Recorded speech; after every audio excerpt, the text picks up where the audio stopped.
សួស្តីបងប្អូនទាំងអស់គ្នាថ្ងៃនេះ admin មកបង្ហាញពីរបៀបដាំបាយធម្មតានៅក្នុងឆ្នាំងដាំបាយកាត់បន្ថយជាតិស្ករនេះគឺជាលទ្ធផលបាយដែលយើងបានដាំណាគឺថាឆ្នាំងដាំបាយមួយនេះគឺងុំល្អមែនទែនហើយបាយគឺមានរសជាតិឆ្ងាញ់តែម្ដងហើយចំពោះការដាំហ្នឹងយើងអាចដាំបានច្រើនបែបដាំបាយរហ័សដាំបាយបែបភ្ងុំដូចយើងដាំអស់ហើយនឹងដាំកាត់បន្ថយជាតិស្ករអញ្ចឹងថ្ងៃនេះនាងខ្ញុំបង្ហាញការដាំបាយបែបធម្មតាបងប្អូនលាងអង្ករឲ្យស្អាតហើយដាក់ទឹកតាមចំណងអង្ករបងប្អូនមកបើសិនជាអង្កររឹងអង្ករទន់ដាក់តាមនឹងអញ្ចឹងណាហើយយើងដាំនៅក្នុងឆ្នាំងមួយនេះអត់ដាំនៅក្នុងកត្រងវាទេអញ្ចឹងបងប្អូនចុចរើសនៅការដាំបាយទៅមួយនេះគឺដាំបាយរហ័សមួយនេះគឺដាំបាយភ្ងុំអញ្ចឹងបងប្អូនចុចជ្រើសរើសមកនេះខ្ញុំដាំបាយរហ័សថ្ងៃនេះអញ្ចឹងបងប្អូនចុចចឹងមក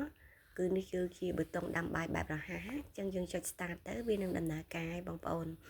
ទីទូទៅរាល់ការចំអិននៅពេលដែលចប់គឺវាមានការផ្ងុំ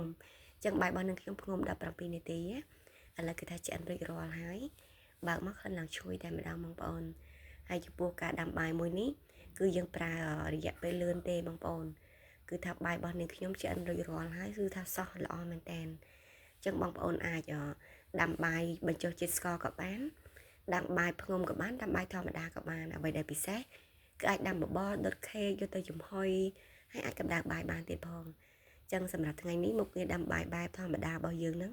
គឺបានបញ្ចប់រួចរាល់ហើយបងប្អូនទាំងអស់គ្នាអរគុណជម្រាបលាជួបគ្នានៅវីដេអូក្រោយទៀតណានឹងខ្ញុំនឹងធ្វើការដាំបាយ